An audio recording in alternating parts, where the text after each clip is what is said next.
Yo, what up, what up, what up? What's good, y'all? Just let me check and make sure everything sounds okay. Everything is good.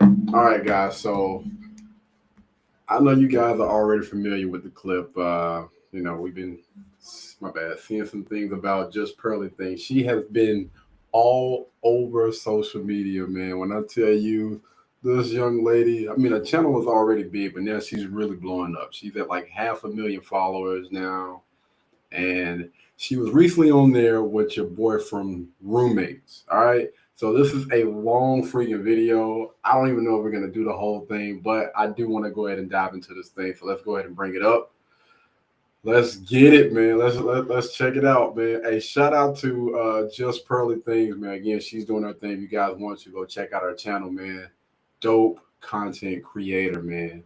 One of the people that don't mind, one of the women that don't mind holding people accountable. So, anyway, without further ado, let me make sure we don't get no echo or nothing. All right, we should be good. Let me go ahead and start this thing real quick. YouTube channel. Today, I have a special guest on the channel. Welcome, Hafeez. What up? This is gonna be fun. I'm honestly, like I said, I definitely did land from a flight a couple hours ago, but I'm very, very excited.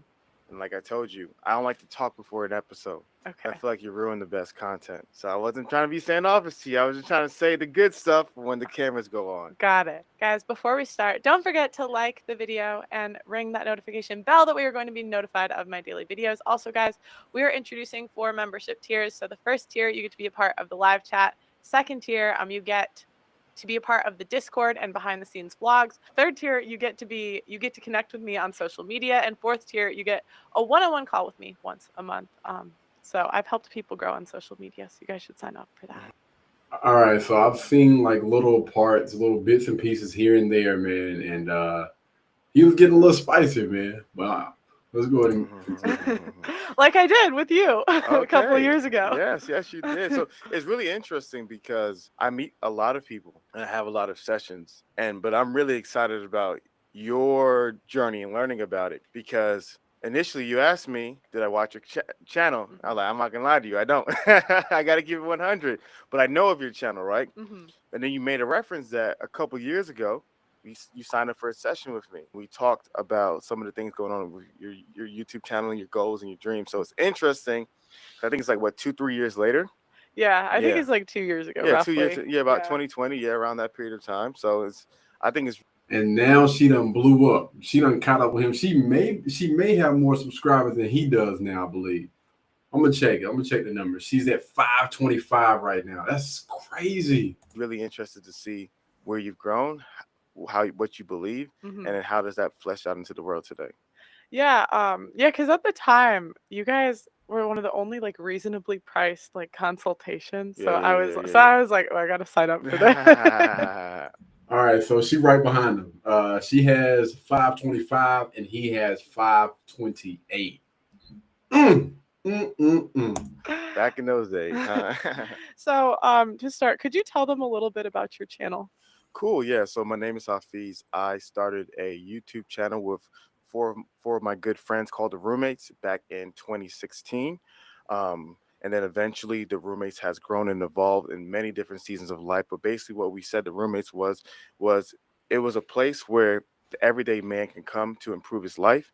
So we interview some of the best and brightest individuals such as Jordan Peterson, Gary Vee, Patrick Bet-David, Stefan Labossiere, Jose Zuniga, Jonathan Haidt, and let me tell you guys something. I had to make sure I interrupt, but now I have not really seen like any of their content, but I have seen like little thumbnails and stuff. Like he's had or they've had some big people on their freaking channel. I mean, big people on their channel.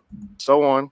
Came on the show, and the whole goal was to be able to have these great conversations for the purpose of building up men. As that continued, I would also do live streams, but then I stopped doing live streams, and then eventually I would do occasional individual videos. So we did that for about 6-7 years, and now I'm transitioning to a lot more things that I'm more excited about, and And yeah, so that's the elevator pitch about me and what I do. Like what you're more excited about? Well, I'm more excited about the standard, the organization that we created, and the standard is an exclusive community of high performing men, Mhm. like, committed to helping one another unlock their full potential, physically, emotionally, spiritually, and financially. That's dope.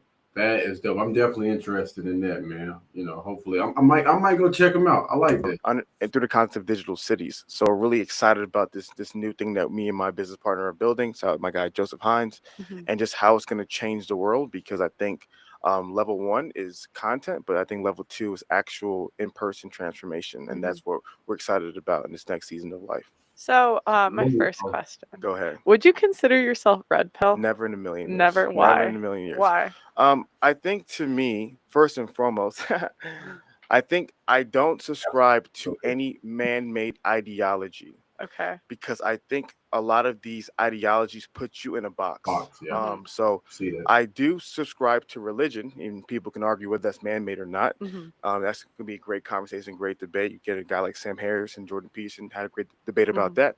But in regards to man-made ideologies, I don't really subscribe to them as much, and I don't like to identify myself with something that somebody else has conjured up with their own personal opinion. I can And understand. so I think in regards to the red pill is a very interesting space, a lot of interesting characters there. And I think the biggest challenge to me is the phrase that they use is that we're all we're doing is trying to share the truth about fill in the blank, right? Mhm.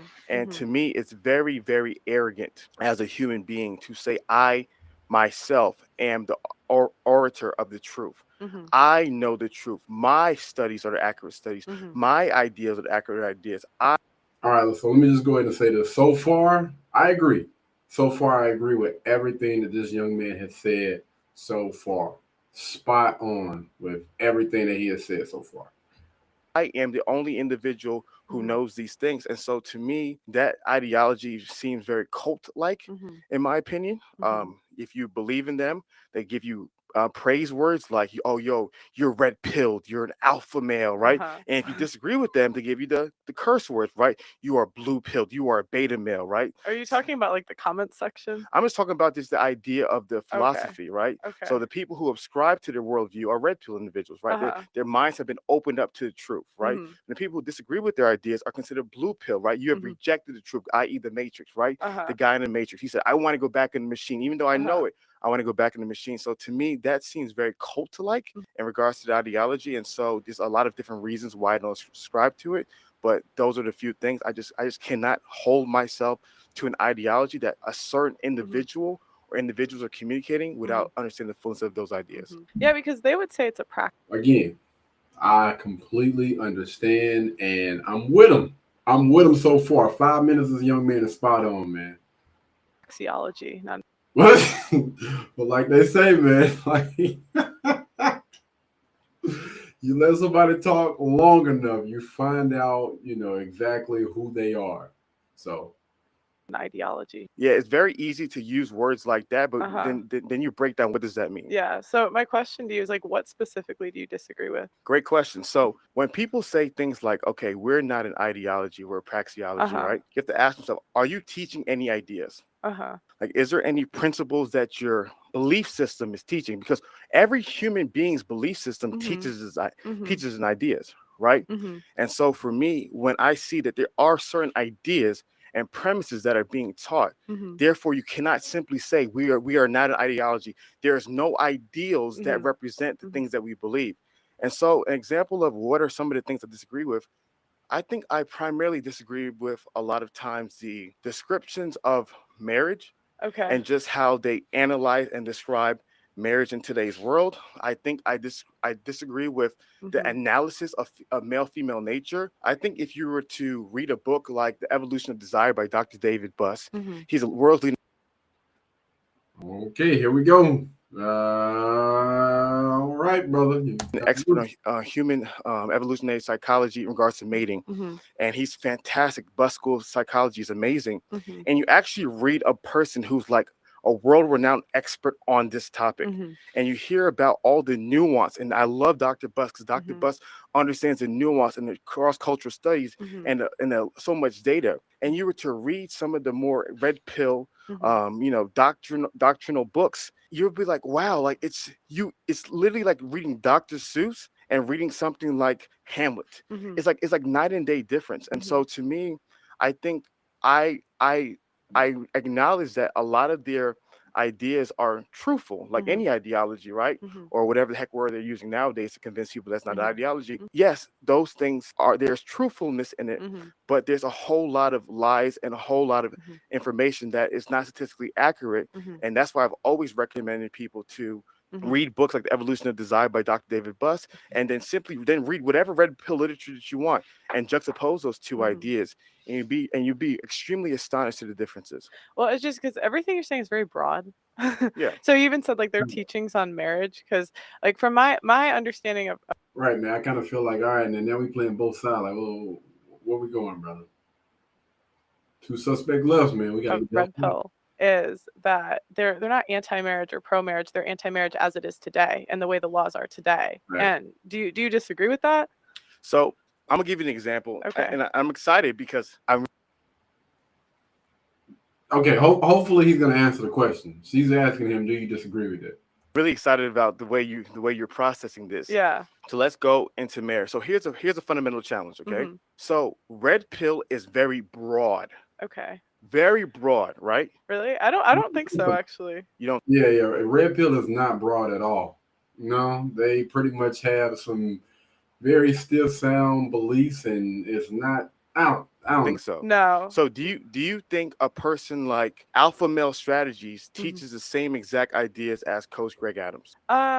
I know more about Alpha Male know. Strategies than Coach Greg Mhm. Adams. Okay. I haven't watched a lot of Coach Greg. Okay. AMS, he's like the fuck these hoes to sleep type. Yeah, but he's evolved. Yeah, That's yeah. old school AMS. I don't know. If a guy tells me he watches AMS, I'm like, I gotta run. Yeah, but even to that point, right? Yeah, yeah. So you're like, I gotta run. Yeah. So there's a lot of there's there's individuals like Steffes Cole. I'm not sure if Steffes Cole still call himself Red Pill, but you have the Steffes Cole guys. Right. A lot different than Coach Red Pill. Okay. A lot different.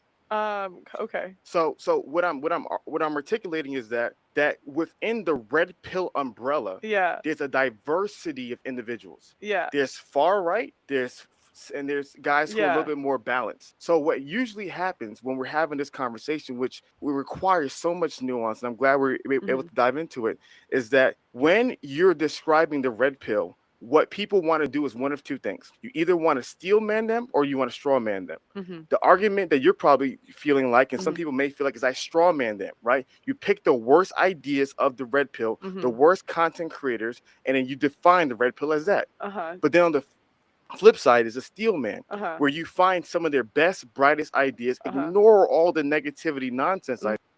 Okay, again, man, he's. I feel like he's all over the place right now. Like he's not. She asked you a specific question, and I'm gonna let him finish. And define that as a red pill. No, I mean, to me, it's like there's a base set of ideas, and people have different ideas of what to do with it. Who defines the base set of ideas? I would say that the majority of people that are red pill pretty much talk about and speak about the pretty much the basic same things, man. Like most people. I think that's mostly who defines the base. I would say Rollo Tomasi. I think he seems to be like leading that like today, but before it seems like it was Patrice O'Neill possibly. So you think Patrice O'Neill was? No, I think a lot of like it seems like a lot of ideas derived from him, but it seems like it goes around Rollo Tomasi. That's what it seems like. So the interesting part of the conversation, going back to the red pill conversation, because I know you want to talk about this, is that there is no single source. There's no doctrinal source. There's a lot of individuals who've written their books and shared their ideas as red pill, and depending on what school of thought you're in, a lot of individuals will say, well, that's not red pill for me. He's not red pill for me. Maybe in your world, he's red pill for you. And some people red pill for them might be Coach Greg Adams. People red pill for them might be Fresh and Fit. Yo, for real, this guy's really starting to sound like a A woman. People red pill for them might be AMS. People red pill for them might be Coach Red Pill. Some people red pill for them might But be. they all seem to say the same ideas. Well, yes, Yeah. it's like, so I'm just like, if we're gonna say they're different, like what is different? okay. So in regards to each individual, I can't get into the nuances of each individual. So there are some individuals who are, when it comes to marriage, are explicitly marriage. I think the whole institution of marriage in the Western world is done. It's over. It doesn't work. It's a failed system. X, Y, I agree. X, Y, and Z. Yeah. Cool. So that's why Yeah. why red pill Yeah. aligns to you, because Yeah. those emotional sentiments rock with you. Uh-huh. So then there's Not other emotional. It's because of the legal, the way it is legally. 100%. Yeah. So those legal sentiments Yeah. rock with you, Yeah. and we can get into Okay. how does those things fleshed out. Uh-huh. But then on the flip side, which you have other individuals who say, well, in actuality, well, I do believe that in the sanctity and the beauty of marriage, and if you're going to do marriage outside of the state, I'm all for it, right? So yeah, some people is like, even with or without the state, institution is broken, women are broken, society is broken, doesn't even matter. Then some people are like, well, outside of the state, I support it, I agree. See, this right here is what does it for me, man. You know, we can always get into, you know, some people do this, some people. Let's speak about majority, okay? Majority, because he all over the place, man. Yo, this is sad, man. Like, I'm over here cringing watching this video. I would have never thought in a million years that a person from one side of the field would be going this far left. Well, it seems like their prescriptions are different, but their description is the same. Yeah, typically. So like they'll say these are the flaws in women. See, she's bringing it back to majority, because he keeps going left with some people believe this, some people believe. She's speaking about majority. Thank you. These are the flaws in marriage, but like they have different prescriptions. So some people will still go through with it with a prenup, and other people will say screw it all together. And so prescribing a behavior is telling people what to do, and telling people what to do also creates a form of an ideology. So if I say I have 10 rules that I believe men should follow, and then say I have no ideology, that doesn't make any sense. So to me, an ideology isn't a bad thing. I have an ideology. You have an ideology. Every human has an ideology. So my biggest argument is not that the ideology is bad, but don't lie and say that you don't have an ideology when we all have an ideology. So in regards to your original question about the red pill, I believe a lot of what they say is half truths. And like I said, for example, if you really analyze human and male nature and female nature, there's a lot of really dark and disturbing things about female nature when you can get to the rawness of it, right? Yeah. And if you were an individual and you were simply communicating those raw, dark truths about what is true, it could be very simple to realize that, wow, man, these are really, really bad things. I'll give you an example. Felons have 30% more children than non-felons. I love it. Yeah. So I don't. So you just threw out a number. Yeah. I've never heard that. You have nothing to back it up. So another example is, I'm sorry, we got to stop there. What happens in this community? What happens with the people who have this school of thought? What in the world? They'll throw out numbers. Oh yeah, you didn't really miss anything. We actually just now getting into it. We just started. It's about not even really 5 minutes into it. Like they're just now really starting to talk about like different things that they agree and disagree with. So you good. Where did that stat come from? Where did it come from? Where did it come from? Off the top of my head, I don't know, but it's easy to Google. I know. Like if you Google it, it's like at the top of Google. It's easy to Google, right? Yeah. But the reality. Oh damn! Come on, just Pearly Things. I actually thought you. Of the matter is, when people are sharing their statistics and numbers, a lot of times they don't know, they can't even tell you the primary source. So right, because it's like off the top of your head, you're not going to know like 100%. Right but why should I believe you? Why should I believe you? Yeah, okay, but if I'm saying if I got you the stat, I could look it up now. I know you could look. You can take your time. We can pause the episode. You can look it up. But my point is that a lot of times in this community, they'll throw statistics and data at you. You're not privy to the statistics and data. Some of it is true, some of it is false, right? And I can go into some of the truths and false as well. And so because you're not able to simply look things up, you're in a conversation where you're like, okay, I'm gonna give this person the benefit of the doubt. But if the data is simply skewed by sheer numbers, it can totally dispel whether this person's communicating the truth or not. Yeah, but it's easy to just like Google it. I know, but what I'm saying is, Yeah. listen carefully. Uh-huh. If you and I are having a podcast conversation and you have 15 data points that justify your worldview, but you don't know the source, you know the primary, secondary source, we could stop this episode, and every time you pull up numbers, we could look at it. You can look them up. You can pull them up. You can show it to me. But that's going to take too long. So usually in conversations like this, you're not able to do so. So therefore, what you're forced to do in these conversations is whenever someone gives you a statistic, the individual's called to believe it. And I've seen that happen myself because I'm a data person as well. You've consumed my content, so you know some of it. I'm a data person myself. So when I share data, there's times where I'm like, oh, well, that number was wrong. But because we're in the middle of a conversation, people simply believe me. Yeah. And so to me, which is fine, then you just update it. I know, but in the midst of the conversation, when we're having these conversations and when we're sharing all these data, a lot of people will spew data and numbers that they don't even, it could be truly false. I understand sometimes misinformation happens. 100%. And it's not perfect. I'm not saying you're trying to deceive me, but what I'm saying is that there has to be a level of accountability when we're saying this is the truth. So for one of the things that I've been improving on in regards to my speech is that if I share a number, if I really don't know the primary source or I'm not willing to pull it up immediately, right, I'll say, well, you know what, I think this is the number, or I'm not sure this is the number. But what happens is when you say 110%, this is true. The divorce rate in America is 50%. It is true. And then you share these explicit narratives. And then when you simply analyze them and break them down, you realize that's not the case. Yeah, but then you switch it. But I don't think it's wrong to just say a number. It's not. So listen here, I would say this, like say for instance, okay. If I want to say, look, P Let's Talk had something similar happen to them when I forgot the young lady that was on the panel, but she was basically saying that majority of women leave and they divorce their husbands. And I want to say, I think she said it was like at 80%.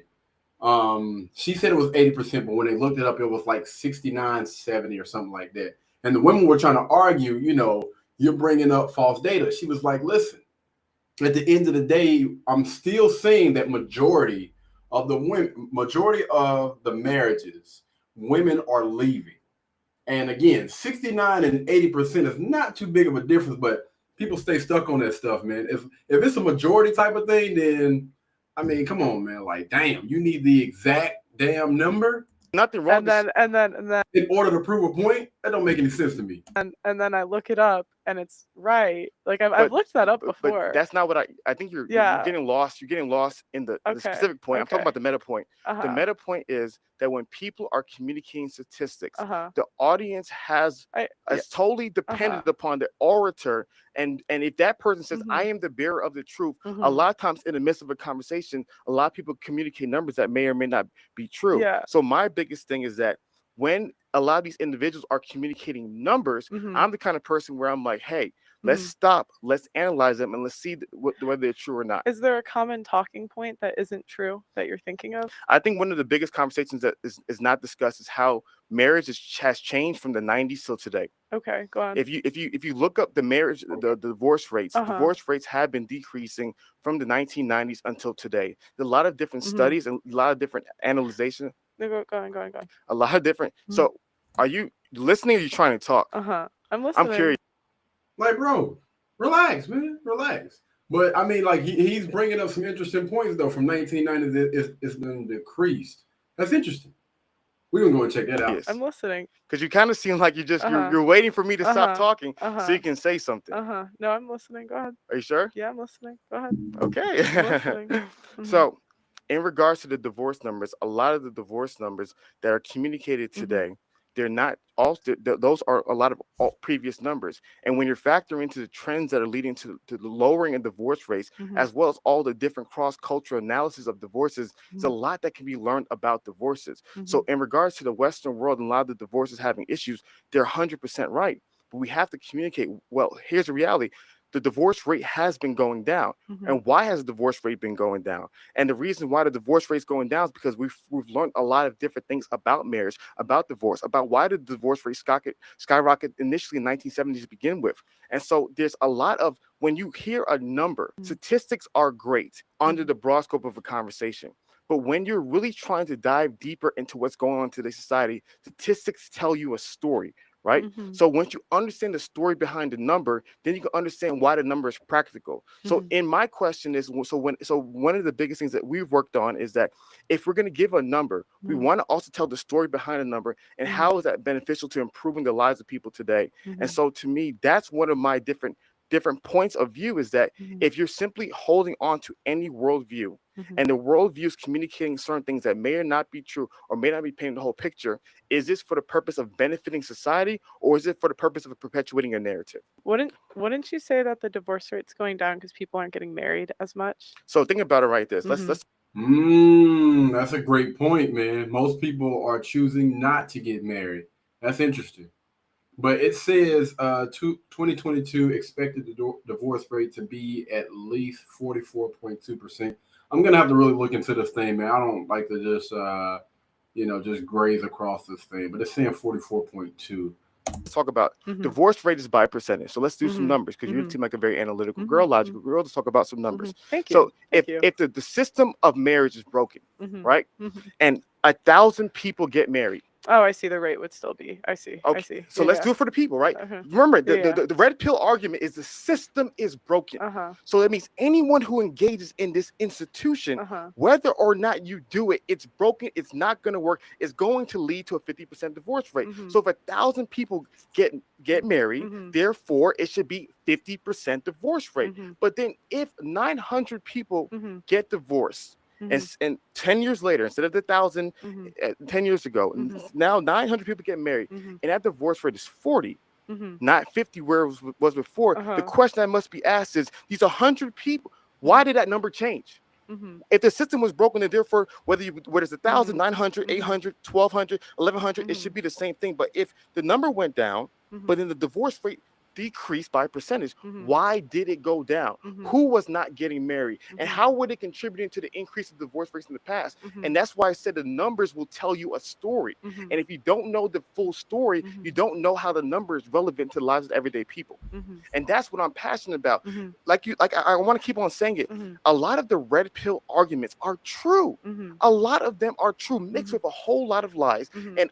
And we have to be honest. There is an ideological bent, and there Mhm. is a for-profit bent for the ideologies. Mhm. But if we're simply gonna stop there and not Mhm. do a deep dive in analyzing the study, if Mhm. we don't sit down and analyze every single statistic number and Mhm. juxtapose it with the leading experts in the world who are also studying these Mhm. things, we don't have a full, complete message Mhm. to share to men and women Mhm. for the benefit of Mhm. society. Because to me, if we're genuinely saying Mhm. that the red pill message is the truth, Mhm. if it is indeed the truth or an attempt to convey the truth should only make society better. It Mhm. should only make men better. It should only make women Mhm. better. It should only create a better world for Mhm. us. And Mhm. so to me, when I see an ideology, when I see a praxicology, whatever the heck they're calling it Mhm. nowadays, when I see a worldview and I'm looking at it, I'm analyzing it, and I'm understanding it, and I'm seeing all people who are leaders in it, Mhm. and I'm seeing the inconsistencies in what Mhm. they say and what they Mhm. do. I'm saying that there's a deeper conversation with the numbers, and there's Mhm. a deeper conversation with this type of information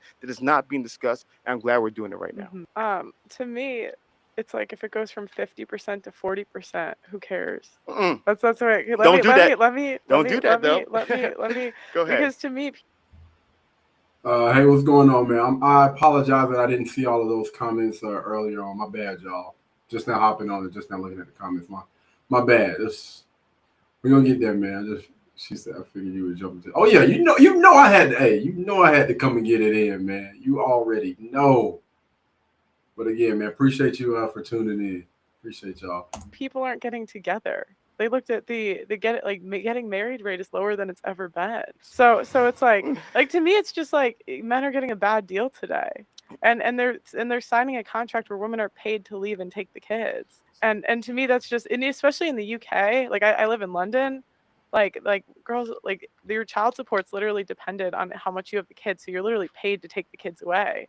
Okay. So like to me it's just like a bad deal. And even if you sign a contract and it's a 40% versus 50%, that's still not great. You first and foremost, Uh-huh. let's not be let's not be deceptive, right? Okay. You cannot. I'm not being If deceptive. you understand statistics, Uh-huh. you cannot say a 10% decrease Uh-huh. in the likelihood of something happening Uh-huh. isn't a big deal. If there was a drug or if there was a disease, and we say, you know what, the disease has a 50%. Let me finish. You told me not to cut you off. I'm not gonna cut you off. Okay. Because I understand what you're trying to do right now. Uh-huh. I was under the impression of this was be a certain kind of conversation, but I'm getting what you're doing right now. So if you want to make the conversation the way you want to make this conversation, it's no problem. So like I was saying, the way I want to make the conversation. like I was saying, if there was a disease and the Mhm. disease had a 50% fatality rate, Mhm. and all of a sudden, 10 years later, Mhm. even if the amount of people with the disease Mhm. went down by 2%, 3%, 4%, whatever number you want to give, but then all of a sudden that disease has a 40% fatality rate. The fatality rate went down 10%. Well, we ask ourselves is, yo, how did that happen? No one says, oh, 50%, 40%, no big deal, so everything's the same thing. No, you're going to be like, wow, it's still high than we would like it to be, but it's a lot better than the way it was before. So what? Bruh, what the hell is wrong with this dude, man? Am I the only person that's tripping right now? Is he serious? If somebody said something about the suit earlier, man, I'm gonna say it right now. I'm not feeling the suit either, man. I'm not feeling the suit either. Can we learn from that? What can we improve on that? How can we make that better? And so to me, going back to the ideology, my biggest thing is I'm all about how can we make the world a better place? And simply saying that 50%, 40%, that there's no big difference. It's deceitful. Deceitful. It is not communicating what's really going on. And so I think it's really cool. And it's I kind of. The problem is the world is pandering to women. That's the problem. Like, bro, like, man, come on, man. Like, what are we doing right now? Well, nobody want to hold most women accountable, and that's the reason why we are going off of this doggone cliff right now. Now a lot of things are making more sense. But if we're going to have a real conversation about men and women in today's society and marriage in today's society, we have to get into specific details every single point of the conversation and understand the nuance to each issue. So if you want to get into men getting a bad deal in marriage, we can talk about that specific issue. But I think sometimes it's very easy to be able to stay in our echo chambers, in our silos, and share these ideas without having them fleshed out that somebody can give us some pushback. But I just think like you're missing the point. Like the point is that the laws don't favor men today. Like there we go, right there. I want to see. The point is it 50% or 40%? That's not the point. No. The point is that like right now it's a contract that women are paid to lead. Exactly. They are pandering to women. Everything is pandering to women. What is he not understanding? Hello. And so if that's the way the laws are set up, I understand why men are walking away. Like I understand why they wouldn't push marriage. So here's the deal.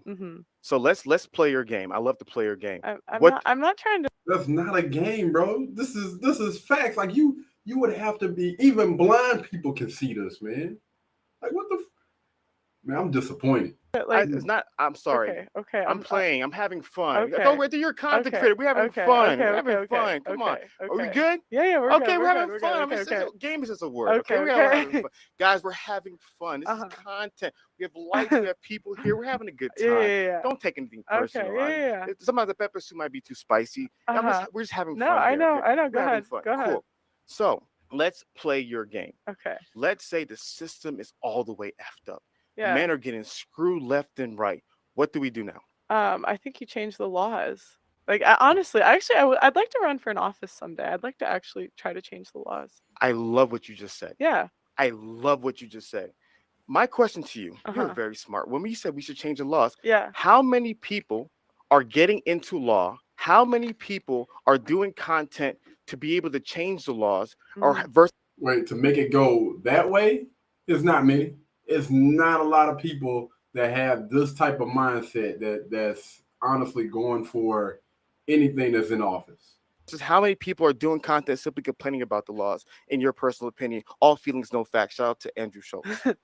What percent of people are actually trying to change the laws? versus people complaining about the laws? All feelings, no facts. No, there's no All analytic. feelings. There's No, no logical data know, for this. I know. Are there? I don't know. I've met a lot of men's rights activists. They actually have a really. Have you ever talked to that community at all? Yeah, of course. I've seen the Red Pill Like, documentary. I'm No, familiar no, with. not even that. Like they have whole groups. I don't know. Like that's my. You couldn't take. You're a smart woman. You have Mhm. no educated guess in the world. I don't think you're gonna like my answer. It's And not. that's It's no, it's no, no. feelings, I know, no I know, I facts. know, I know, I know. How I can said not I like feel your like feelings? there really aren't that many content creators in the red pill space. Like I think it's a generally small space on YouTube. So if I had to guess, there's probably more lawyers trying to change the laws. Okay, Or so like lawyers that like defend men and that sort of thing. I Go love ahead. it. I love it. There's more lawyers. Yeah. My biggest thing is, let's say the laws are broken. I'm about solutions. Yeah. So what I'm saying is, if you truly believe, if you're like, man, the system is broken, then the system got broken because somebody broke it. So you're saying that before the system was working. Is that safe to say? Was the system working before? Before, yeah, but I'd say before no fault divorce, it was more fair. Okay. It was more fair. So yeah. so the system. So in And birth was control. It, I actually I think birth control is like so the was root of all was evil. it working? Was the system working? Yes, more. It was more fair before, I would say. Okay, so she said it was working before. Said it was more fair. Was it working?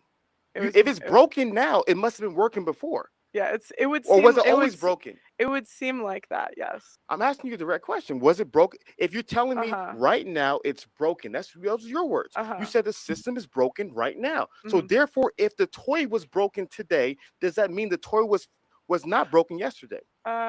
Well, because what I'm thinking is there's like multiple points that I would pinpoint that started to like cause the decline of relationships in the West. So it's like you could say no fault divorce, but like then I would also argue that birth control contributed. I would argue like that the beginning of feminism, because I don't believe in like first wave, second wave, third wave. Like I think there's multiple things, but I. Okay, all right. Wait a minute, what the hell just happened? Good grief, fault y'all. But yeah, I would agree. Let me see. Hold on. That is a really, really good question. A really, really good question, man. So, hold on. He said, "Was it ever broken?" So, was it broken? It's a good question, man. I'll give him that. I'll give him that. It's a great question. I don't think the system ever really worked. You know what I'm saying? Even from the beginning, it was already jacked up. But like she was saying, it is more fair. But I think the system was always pretty much kind of broken. But I don't think it's working at all right now. I think this right here, we're on a decline right now. Everybody is going down here because of the way that we're headed. I would say before it was more fair. Does that make sense? Okay, so we'll stay in your lane. Yeah. I love what you brought up because no fault divorce in 1970s changed everything. Yeah. I keep on forgetting the name of the birth control. Is it Envoyed or Envoyed in 1950s? I forgot the name of the first birth control in 1950s. It changed the whole entire game, right? But you primarily said the system today is broken to not benefit men. Yeah. Right. Yes. And so. So my argument is that if you had a community of guys who are investing all their money, all their energy, we're getting into law, we're supporting these people, we're putting these people on our platform. And we're putting these champions who are going to go into. Bro, let me tell you something. Can't compete, man. You can't compete. And I'm gonna tell you why. The Me Too, the feminists, they're at the top of the freaking food chain, man. Up there with that alphabet community. Those people they will shut you down. They're going to see you coming from a mile away and they're going to shut you down. No matter how much money, how much popularity you get. I'm telling you right now, nobody is stronger than these feminists. Nobody is stronger than this alphabet community. I'm telling you, man. Congress and going to go into the local places. That's a good idea. You should do that. No, let's stop. Let's stop right here. Yeah. You said it was a good idea, right? Yeah. Why aren't those people doing it? Because you're the one who told me they believe the system is broken. That's what you told me. So therefore, if they believe it's broken, why are they not doing everything in their power to fix the system? I think from their point of view, it's like it's. Hold on, y'all. We got another. No fault divorce is created about women. Y'all see it. Y'all see it, man. You see it. I'm gonna be honest. I wish I would have been able to be on the panel, man, because I actually have a few questions for this young man right here, man. I got a few different points. It's more powerful for men to walk away because Okay. like women need an incentive for the laws to change. Okay. So Yeah. so So if men walk away from relationships, I mean, I could think of like 10 girls off the top of my head that are mad because they won't get a ring. okay. You know. So here is the reality. Yeah. Do you really believe? Do you like? I'm talking about solutions here. Yeah. So you're saying the better solution is for men to walk away from relationships. Mhm. That's a If it's only one-sided, then what other choice do you have, brother? Yet I don't think he understands. I don't think he's getting it. If you look at all of the masculine men out there right now, everybody that has any type of doggone platform that's pushing masculine, you're getting labeled as toxic. All of these channels are getting banned, getting kicked off of social media. You're not going to be able to make any progress in any type of doggone way if you are talking about any form of masculine. Once you get too big, they're going to shut you down. They will cut your legs from up under you. This young man, I thought he's been putting this content out at least since like 2017 or something like that. Like, I don't understand. Are you blind? It's a better solution for society. No, that's not my point of view. I said I think that's a lot of their point But of view. you know Red Pill more than I do. You're the one teaching me earlier. I'm saying that's their point of view. Who's there? Who's there? I would say that's like the MGTOW group. Okay, the MGTOW. Yeah, the MGTOW. So group. do you believe that's a good solution? I believe. Do I believe that's a good solution? It could be. I don't know. I'm not claiming I have all the answers. Of course you don't have all the answers. We're just talking. We're having a conversation. Yeah. So I have a couple solutions. So I have a couple ideas. I'll tell you. I want to hear the ideas. Yeah. I'll tell you. The first idea I have. I'm gonna start a wife school. I love it. Yeah. So we're gonna turn 304s into wives. That's my first idea. Can we stop right there? Or Okay. do you want to go through all the ideas? You asked me. I'll tell you. I want to talk about that one. Don't forget that one. I want to talk to you about that one. Yeah. I got you. Keep on going. I got you. We're having fun, guys. My second idea is I'd like to run for an office someday because I feel like in order the laws to change for men, women have to do it. So I love it. And if this was Pearl's world, I'd get rid of birth control. I'd ban it, but that'll never happen. A lot of men won't like that. A lot of the men, that's my guy right here. He said, "Hell no, get rid of that, baby." Yeah, if this is Pearl's world, I'd ban birth control. I think that's the root of all evil. And I'd actually go further. Go ahead. But I'm kind of extreme. Say it. I don't think women should vote. Huh? I don't think women should vote. Lord Jesus, keep on going. Yeah, no women, you can't vote. No birth control. Keep it going. No, because it's always freedom without responsibility. And I so, love like, it. the Women reason should not vote. Pearly but said it herself. I'll tell you why, though. I'll tell you why. Because there's freedom without responsibility. I love and before women, like I believe in consequences for your decision. So the men know if they vote someone batshit crazy into power, you guys get drafted. We don't. Women decide elections. We're 55% of the population. I think if we want to vote, equally draft us. Y'all want equality. And personally, I don't want to get drafted, so I'll be in the kitchen. She said, women, no voting. Let's go. I want more solutions. Keep it going. Yeah. This is my world. That'll never happen, though. Keep it going. I love this. Yeah, that's it. That's all I got. Okay, so you wanted to start with wife school. Let's start with wife school. Man, we've gotten so deep in the conversation. I'm really excited. I hope you have a lot of time today because I really want to dive into everything that you want to go to. Yeah. I'm being honest with you, bro. Here is my only criticism of female content creators such as yourself. Okay.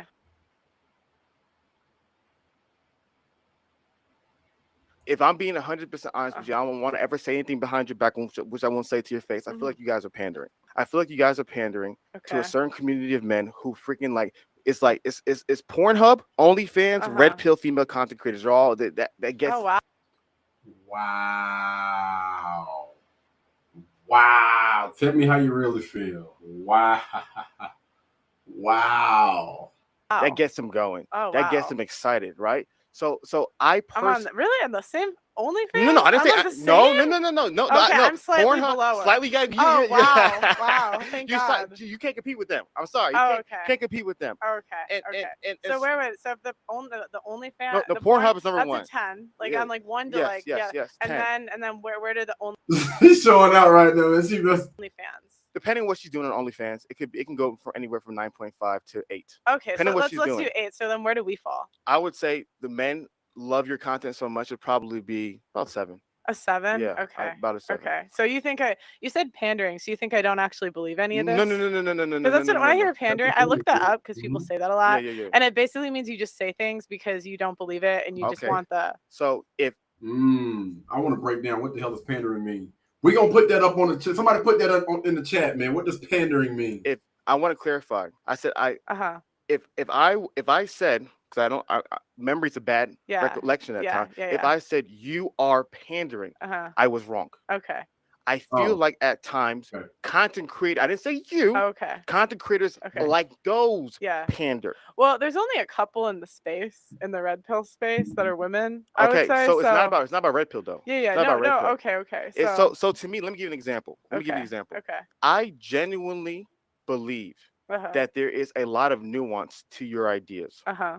I genuinely do not believe you share all your nuance online. Uh-huh. I genuinely believe you're an extremely smart content creator. Mhm. I genuinely believe you Mhm. understand what gets clicks, views, X, Y, and Z. Mhm. I genuinely believe that you're an individual who's very calculating what you say and what you do. So therefore, That's how you're supposed to be. Like, what are you getting at? She's a content creator. Like, what do you mean? I was coached by you. listen, Oh, somebody throw the glasses on him. She was coached by him. Yo, that's crazy. that's why it breaks my heart. It breaks my It breaks heart. your heart. It really does. I'm not gonna lie to you. Why? Because first we had an A session. You weren't coached by me. I know. We had A session. Man, come on, bro. Man, hey, I'm gonna be honest. I'm just gonna go ahead and say it. I think your boy feeling some type of way because she done walked him down, man. I can't put my stamp on that. Hafeez, I'm kidding. I can't put my stamp I'm on kidding. that. We having fun. We just having fun, all right? So my belief is that deep down inside, I feel like you're a woman. Uh-huh. How in the world do you believe everything a man believes? You should have nuanced positions. That's the beauty of the masculine feminine. Where there's similarities and there's differences. So when But listen, she does not agree with every man that comes on her panel. She has her set of beliefs and she just stands on whatever. Again, this is a young lady that was raised in a 2-parent household. So you cannot say that her beliefs are not her beliefs. I hear a logical woman, I definitely expect to hear her to communicate things that the logical male and female understands. But I also expect, because she's a feminine individual, and you believe men and women are different. So therefore, if men and women are different and both of them are communicating their ideas, there's going to be differences and nuances to their ideas. And so therefore, whenever I see, not saying you, because remember I told you this, I don't watch a lot of your content, so I don't know it. But whenever I see those pro male, female content creators. So okay, so I got a really, really good question right here. So he's saying right now, right, that he's disappointed. He's disappointed in her, but he just said that he's never watched any of her content. I'm kind of confused, man. And I see like they always have the same male talking points, and there's no uniquely feminine talking points that men won't agree with, but she stands in that because she is a woman and her ideas are different. Sometimes I wonder, is this person fully... He just went from, because he keep going back from talking about female creators versus her. He said he was disappointed in, and he could be joking, but communicating how they feel, or are they at times pandering because they understand that by communicating this way to this audience, I'm able to do better. Not saying you're doing so. I don't want you to get mad at me, bro. I don't know your intention. I don't know you. I'm just communicating. So when you brought up do you want to respond to that? I was leading to the wife school point. Oh, to the wife school. Yeah, I was just gonna say that I think it's more having like a father presence in our lives, most of us. What do you mean? What about my mom? Do you have a motherly presence as well? That's what what did I just get done saying? And he's talking about, did she have a mom? Again, man, I'm guessing, I don't know her, but if she was raised in a household where the father is in charge or whatever, and she grew up in the right type of environment, then listen, young girls absolutely love and adore their fathers. So when she get out in the world and she starts seeing these other chicks misbehaving or behaving a certain type of manner, she's like, yo, I wasn't raised like that. Women are not supposed to act like that. Like, from what I've seen from my mom and my dad, this is how we grew up in the household, and this is how, I would think women are supposed to act, and that's not it. And your boy just Well, Yeah, dude. Shout out, Jen. you calling your mom by your first name? What are you doing, girl? Yeah, shout No out, Jen. respect. That's a white girl stuff. Boy, call her mama Jen? Girl, what the heck? No. I mean, it's like I don't know. It's funny because I would say naturally, if I take a personality test, it says I'm very left. It says I'm very liberal. So a lot of people think I'm more like left when they first meet me. But like my dad was just always there to like dispel everything. He doesn't believe in the voting thing though. He thinks I took that too far. Shout out, Pops. And I'm not Yeah. picking on you. Yeah. Let me because you made the wife school. I truly believe women like you. This is why I wanted to talk to you. I wanted to say this to you personally. I didn't want to do it off camera. I want to say it to you personally because I think it's make great content. Women like you have the power to change everything. You made a point in this. You said you believe women can make a change. I truly believe you are so correct. Women such as yourself wield so much power to make a true lasting change in this society. absolutely, I agree with that. I do agree with that. Women such as yourself have so much of power and ability. But my thing is, yes, you do. So get behind her, then, dude. What are you doing? Dog, boy, it's always both folks like that, man. They're stopping to make a true lasting change in this world. Yeah, I agree. And so to me, my biggest thing is that I want women such as yourself living out your full potential and your full skill sets to be able to truly transform the world. And so to me, when you made the wife school reference, I was like, man, I'm glad you went there. Yeah. Because the first reason it was, are you married? No. So that's why I need wife school. That's why I'm putting it together. No. Okay, I can kind of see what he's saying with that, because you would want a woman that does have the results to lead something like that. I can see that. Look, yeah. If you really want to help women, yeah, I can tell you exactly what to do that will be able to help women. Here's the reality. When it comes to male content, this is not important.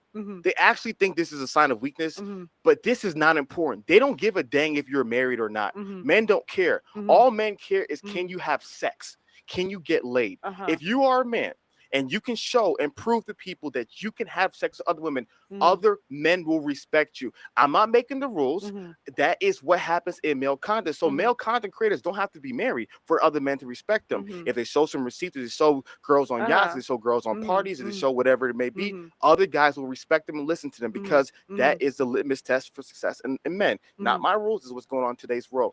Women is different. Women respect this. Women listen to this. When you're able to be like, yo, you women, you can either be like this, like me, or be like the streets. Yeah. When you're able to do stuff like that, you're not familiar with my content. I don't really give advice, but okay. I know, but go ahead. You said wife school. Yeah, but it's not taught by me. Huh? It's not taught by me. Who's gonna build the wife school? No, I'll put this is.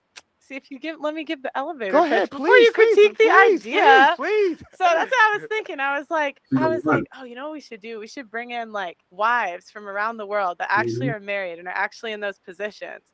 And you could like go through different classes for like how to dress like a wife, how to cook like a wife, how to clean like a wife, like all the things that like wives have. And that's what I was thinking. I was like, well, I can't teach it. I'm not a wife. And I was like, but I'm like really good at bringing people together. And absolutely, I can definitely see that. I can definitely, yeah, absolutely, abso-freaking-lutely, man. Yes. To pull it together, I can understand everything she's saying. Right? And I wouldn't ask someone to do something that I'm not willing to do. I love it. So here's what I was going to, because you're actually saying the same thing. Yeah. Literally, what you described is one of my ideas. Yeah. You called the wife school. I called the wife academy. Oh, okay. And it'd be an amazing show. I actually gave it to somebody. This is a free game. I gave it to somebody, but you said it already. I'm gonna go ahead and give it to the people.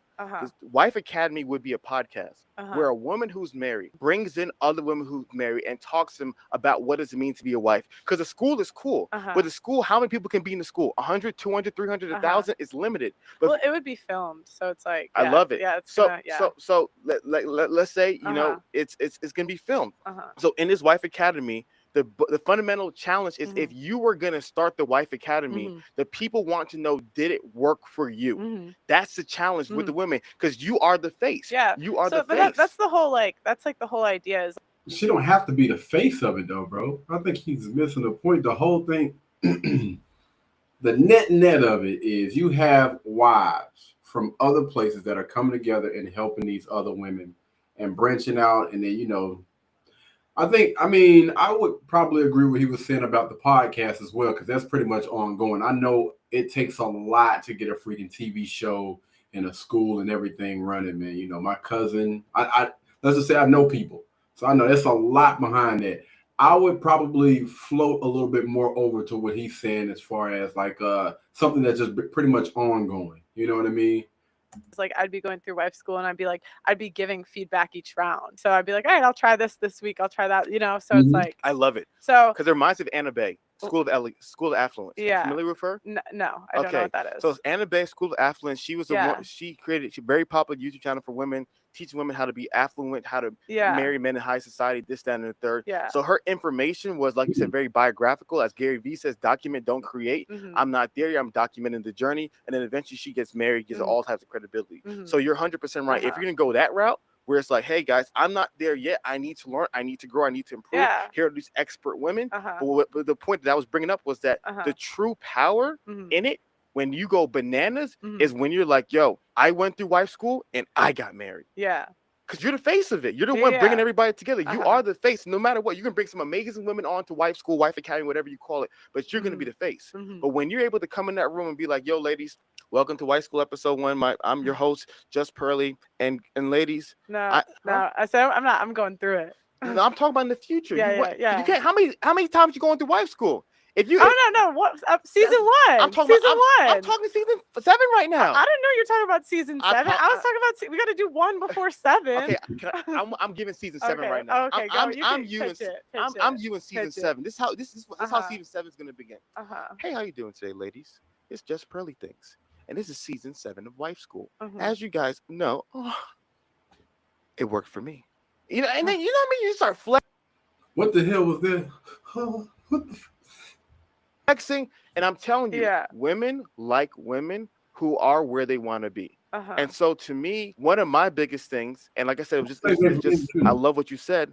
I want to see more of that. I want to see that. There's enough. We know modern women are delusional. We know the issues in the divorce court. We know these things. We don't need more of it. We need you helping women. I disagree with you, because like the one thing, I think it's common in our space of YouTube to know this, but it's not common in like the general, like I'm on volleyball teams. I'm on basketball teams. Like I deal with a lot of different types of girls from all walks of life. I don't think most girls have any idea, and that's actually part of the stuff on my channel is like I red pill women. So and most of those women, they ain't gonna be for these damn classes and all this other stuff, man.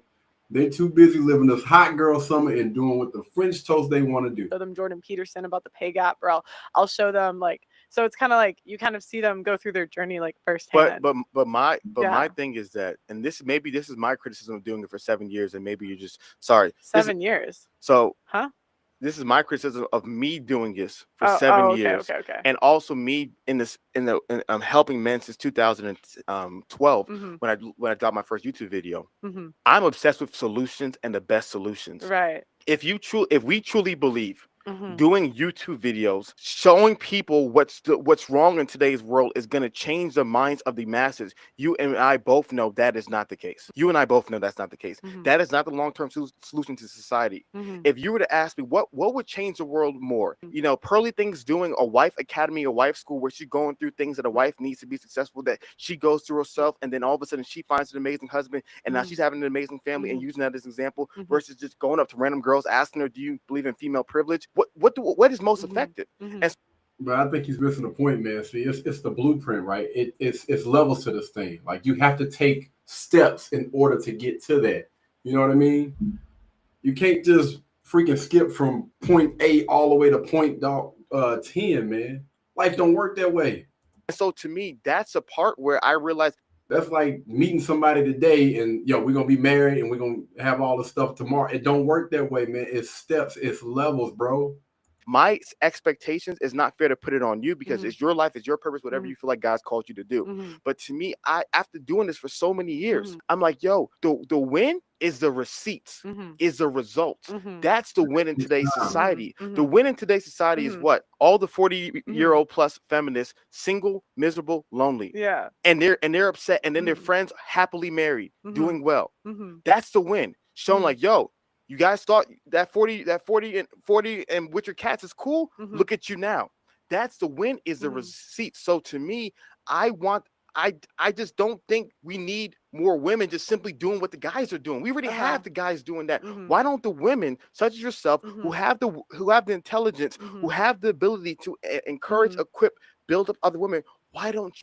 Again, I'm not disagreeing with him. I'm just saying, like, that type of stuff takes time, bro. It's like over time. We just not getting some women over here on our side, bro. Like, come on, man. You guys do more of that, and I guarantee you. That's what I'm trying to do. Where's the Wife Academy at? It's we want to. It takes time, bro. That's not like no damn. You just toss $20 damn and you good. You got to get money. You got to get the personnel. It's Launch it in like February, March. Listen. If you are for real, yeah, I'm like dead serious. No, I'm serious. Yeah. If you are for real and you are truly doing this, I want to see it in February. I'm gonna listen. I'm gonna get you information. I'm gonna put it on my calendar. I'm gonna put February, the launch of Wife School. And because what's happened is people have told me they were gonna do stuff. I'm thinking you about to say you about to donate or something, man. You're going to look out. They saw the views, they saw the money and the other stuff, because it's not going to be money in that initially. And that's going to take you a lot of time, energy, and effort. Oh, I disagree. I am entertaining. You can't not. I will make that show so entertaining. I will make it so entertaining. And it's going to be good because I am so good at networking. I can get really good. It's going to be good. If you really believe that there's going to be more views in Wife School, the way I'll do it, tell me how you're going to do it. Teach me. It's going to be funny. Teach me. Yeah. So basically, what I want to do is I want to bring. It's going to be me. It's going to be my friend Jess. Yes. But I'm also going to bring in like the craziest 304s ever. You see, you gotta make it funny. You gotta make it funny because this is what I feel like you lose because you need to make it entertaining to reach the most people, and that's you might not like that, but it's like the more people you reach, the better your impact is. You don't know if those girls could be saved. You have no. Exactly, bro. So you just automatically exiting these chicks out just because, even though we have somebody that said they don't want the 304s. But listen, man, it's like you're gonna reach more people, just like Love and Hip Hop, something of New York or whatever. The end goal is still the same: to get married, to whatever. And the people that want to reach those goals, they're gonna find a way to get to that point. Regardless of whoever you freaking bring in, man, you bring in 100 different girls, you got, 14, 15 of those chicks, even the ones that were so freaking far off, it's going to help them in some type of way, man. And again, you are sharing this thing to the world globally. And you see the change from a woman from day 1 all the way up to day 15 or 20 or whatever. I can understand exactly what she's saying, man. This dude, man, no idea. You have no idea. Here's the reality. You're 100% right. If you want to sell the most juice, maximum Kool-Aid, minimum medicine, and there's a balance. There's a balance. But you're 100% true. The less medicine and the more Kool-Aid, the more people will buy it. But then on the flip side, you get to the point where you're like, I want to reach the masses. I want to sell my drink to the masses. And you realize that the best way to sell your drink to the masses is do what? Give them straight Kool-Aid. Not saying you're giving them straight Kool-Aid, but you're losing me in this analogy. Yeah. I need you to dumb it down slightly. So there's this phrase about putting the medicine in the Kool-Aid. The Kool-Aid is a drink. Okay. That African Americans consume in 2 major flavors. I know what Kool-Aid. Oh, you know Kool-Aid. I know what Kool-Aid is. So there's purple. I just didn't understand like what was the medicine, what was cool. Yeah. I'm sorry. Okay. I'll break it down. Okay. There's purple Kool-Aid. You familiar with purple Kool-Aid? You guys might call it grape Kool-Aid. Yeah. I mean, I know. I never drank it, but I know what it is. Yeah. Okay. Yeah. So there's something Black people call it purple Kool-Aid. Everyone else calls it grape. Yeah. There's another drink called Robitussin. It looks very, very similar. It's good for your coughs. It's good for colds. It's good for flus. What ends up happening is that when you want your children to drink the Robitussin, have you ever drank Robitussin before? No. You never drank Robitussin? I don't know what that is. Have you guys drank Robitussin? This is why my people know. My people know. Come on, bro. Come on. That's why this analogy is lost. I was like, I don't even know what he's talking about. Robitussin is cough syrup. Oh, okay, cough syrup. Have you ever drank cough syrup before when you had a sore throat or had coughs? Yeah. At some okay, point. you drunk. I didn't know the name of it. It might have been. Yeah. So when you drank cough syrup, did it taste good or did it taste bad? It tasted bad. Exactly. Cough syrup tastes bad. So you'd put the cough syrup in the Kool-Aid. Yeah, so they can drink it. Yeah. And so they can get the medicinal flavors. Yeah. But then they'll be able to digest it. Yeah. Here's a problem. It waters it down, right? Here's a problem that eventually you realize that if you really, really, really want them to drink the juice, you have to remove the cough syrup. So it's this idea of you're right. You're 100% right. The more entertaining things are, the more views it gets. And I know this. You said this is why you lose. No, I knew this. You didn't meet me because of you didn't meet me back in 2010 just because we were just simply just giving straight facts. A lot of people met me in 2010, 2020 because of my live stream. When I was doing the live stream with the pepper soup and all that stuff, I understand how it worked. Kevin Samuels talked a lot to me about those things that he was doing as well. So I 100% know it works. But what I've also learned is that it comes a time and a place where you realize that the people, all they want is the sugar. You fed them sugar. All they wanted is sugar. They want no medicinal value. And if you're truly trying to give them medicine, sometimes you got to give them the most. You got to find that balance. And that balance is not pure entertainment. So if you are truly, which is why I'm doing the school. But when you it's got to be both. When you said you're trying to bring 30 whatever that red pill word is, 304, whatever the heck it is. If you're trying to bring are you like that? That's entertainment. You're not even being serious. Yeah. If you really want it. What's wrong with being entertaining? It's not. What's wrong with that? There's nothing wrong with being entertainment. Yeah. But if you are trying to help women become better, and you're telling me you can get 10 hoes from down off Crenshaw to be on the show. Who are you? Who is the show for? Men or for women? Who's you can't save hoes? You can't help them? Stop playing this game. No, the only reason you're bringing those you keep accusing me of playing games. Games is a word. Pearly, where are you from? Where are you from? Where are you from? Where are you from? Well, I'm from Chicago suburbs. Oh my gosh. Yeah. You don't know none of the lingo. You know what's going on? You've been in UK for too long. It's just words, girl. No, I know. You're having a good time. You okay? Yeah, I'm having a good time. Yeah, I'm having a good time. You need a break? No, I'm okay. Good. We're having fun. Game's just a word. Yeah, I understand. You good? Yeah, I'm good. Okay. Guys, we're having fun. We're having fun. Yeah. So like I was saying, if you want to maximize helping women, and you're telling me you're going to do a show with the worst possible women, the most rude, me, I'm going on the show. Me. No, I didn't say just you. And my friend Jess. Her, Jess, 10 hoes. What is going on? What is you gotta make it entertaining. Yo, man.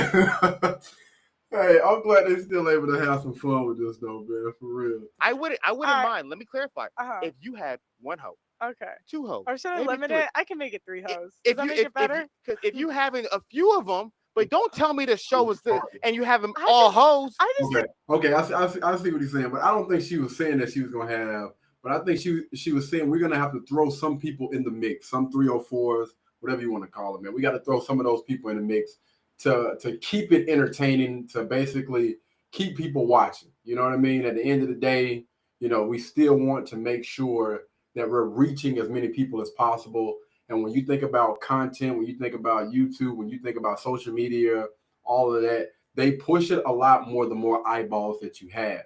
And as long as you have some type of entertainment there, whether it's the 304s or whatever, people, they're going to push that type of content a little bit more. Because again, you have those type of people. Stop it! I said 2. Nah, now he said 2. No. I said me and Jess. That's 2 that aren't. And all the 304s. Yeah. We're gonna bring that back. 304 to wife school. They needed the most. No, they needed the most. Listen. Here's the reality. Yeah. When it comes to teaching, and I was a teacher. Yeah. You're gonna be a teacher in wife school. No. I'm a student. She's a student. What happened in season 3? Oh yeah, maybe. Okay, when we'll she see. can be a teacher eventually in high Yeah, school. yeah. Here's the reality: what's gonna happen? Uh-huh. You're gonna realize the best students. You want your students to be successful.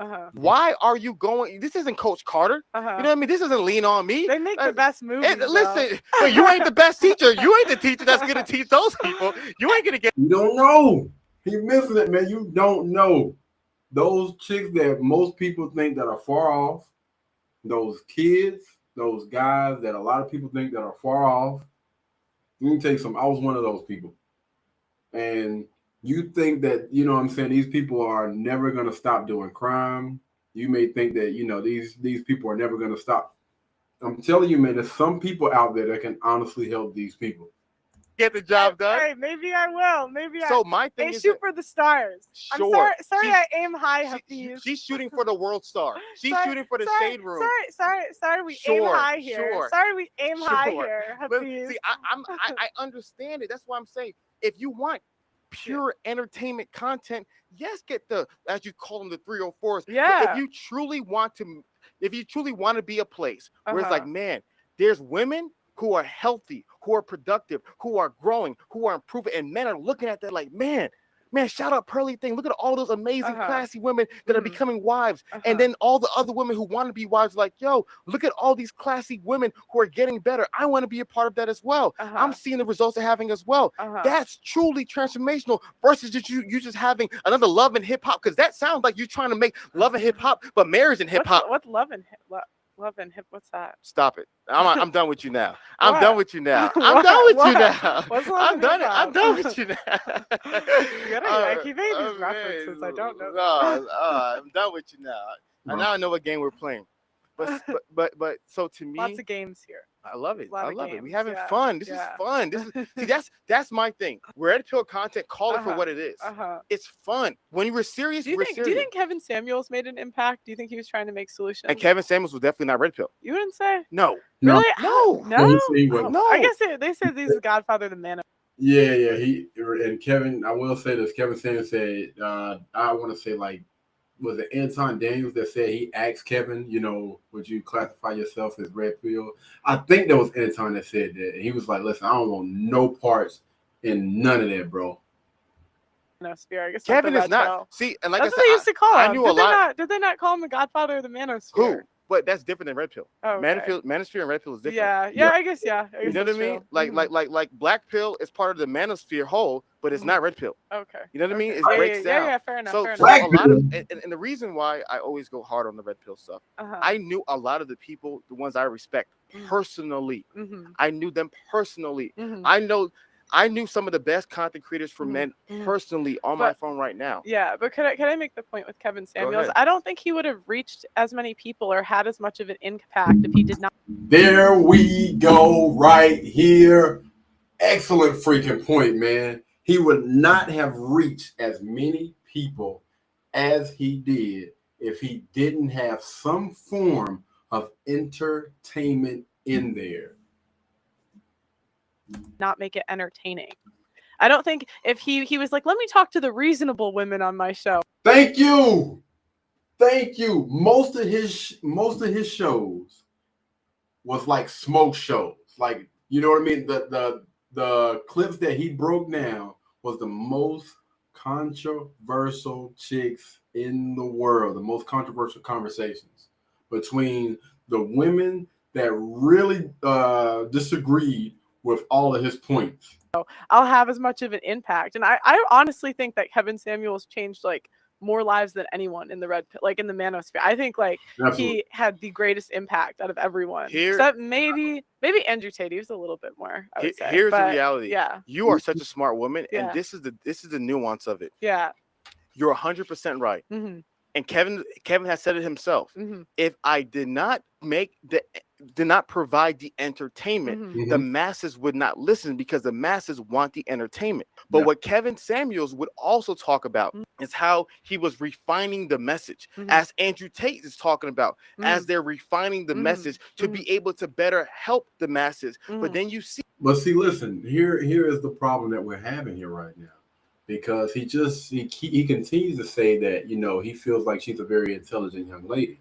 So who's to say that she won't be able to do the exact same thing and be able to articulate her message in a manner that's going to help benefit whatever move she's trying to make or whatever.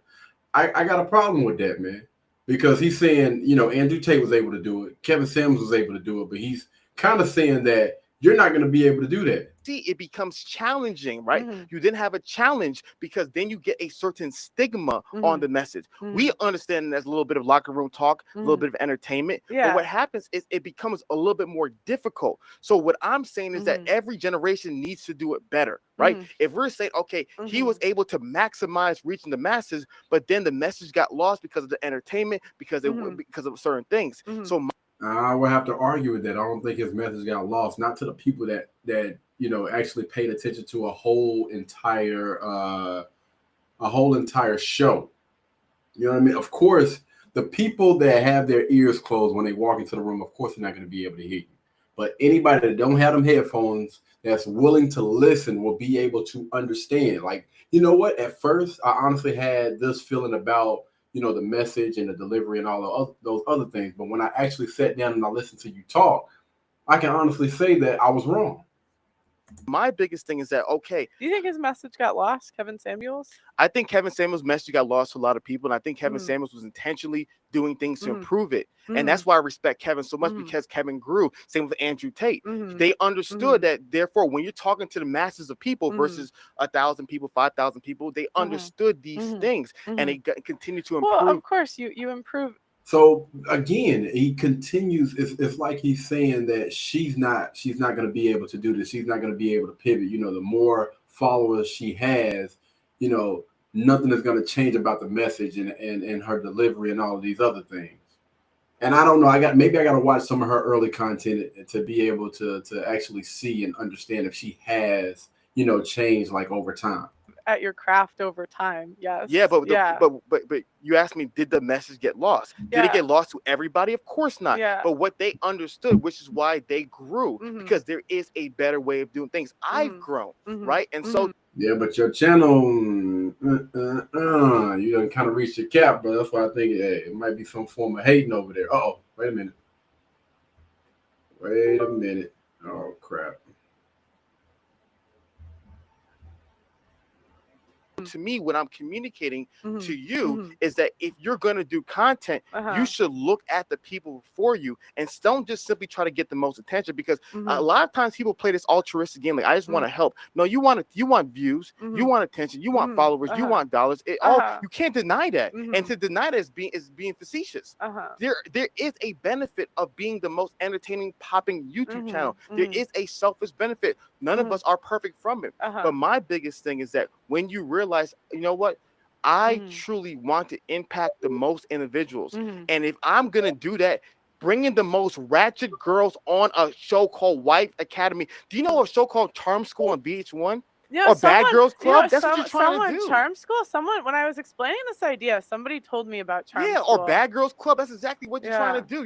Like, that to me is like, yo, that's just pure VH1 reality show garbage. If you're truly trying to make a change, find teachable women. There's a whole community of teachable women in today's world who want to learn, who want to grow, who want to be better wives. But why don't you focus on them? Because if you make it the most entertaining show, then you get the people that actually want to learn. No, that's because you hit the most people, so the one it resonates with.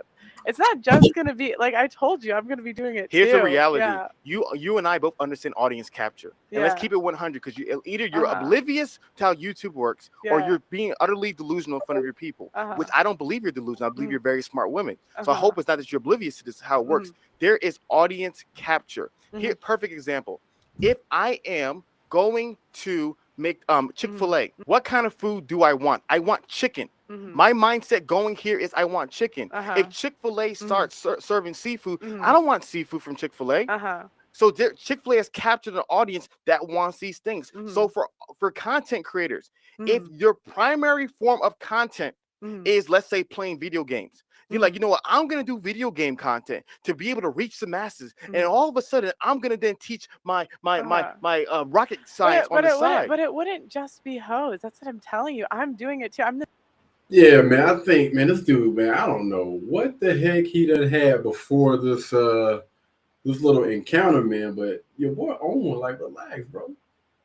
Like, take some of that bass out your voice, man. Have a conversation. The main character on my channel. No, I'm the main character. Yes, I am. you literally just Yes, said it's you, your friend, and Yeah. a bunch of hoes. Yes. You're Yes. you're not being serious. Yeah. Let's keep Uh-huh. let's stop playing this game. This is why It's not a game. this is why the red pill people, you guys are acting dumb. You know Uh-huh. what you're doing. You know you're doing this for the No, views and the I clicks have and the s- likes. I have a Stop hu- playing these games. I have 100% said it is going to be an entertaining show. You're bringing I don't- hoes who don't want to learn. Come on, How do you You know that I mean, she's already answered everything, man. Yeah, how do you know that these women don't want to do better, to be better, man? Automatically assuming. And again, I don't think I think she's just talking right now. I do believe that, based on what I've seen from her, she said she's gonna have her friend. She's gonna herself is gonna be there. She's gonna bring in some of the some wives that's from all around or whatever. She probably is gonna have like maybe a few 304s there or whatever, just to keep things interesting. But I do believe, based on the videos that I've seen from her, and kind of like just basically judging her character through this glass or whatever, I do believe that she's going to bring some women in there that honestly want to be better and get to that goal of becoming a wife. they don't want to learn? You said the biggest 305, Yes, 305. Come on, yeah. stop it, please. Yes. You can trick the people in there. You're not I'm tricking not. me. I'm not tricking anybody. If Why do you you keep like accusing me of things? And it's We're just like, having yeah, fun. okay, We're having- okay. Are you?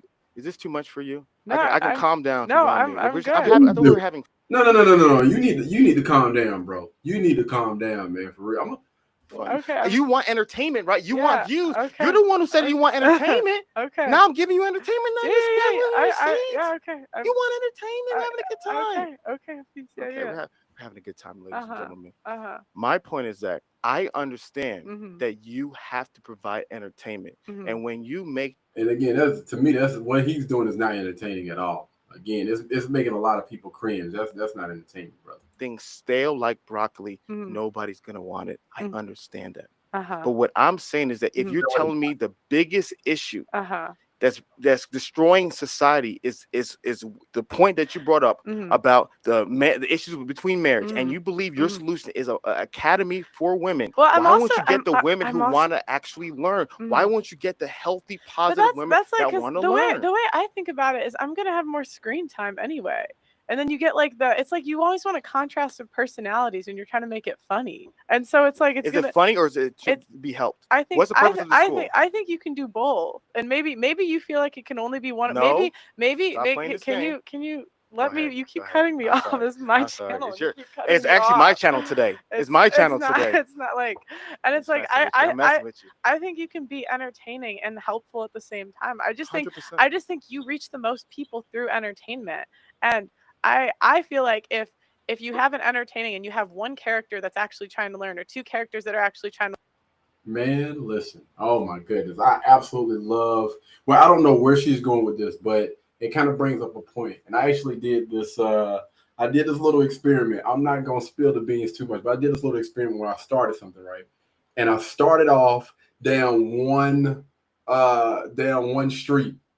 And it was getting in like a lot of freaking attention out of no freaking where. I'm talking about people coming from all over. Like, how the heck can you blah, blah, blah, blah, blah, blah, blah, disagreeing and all this other stuff.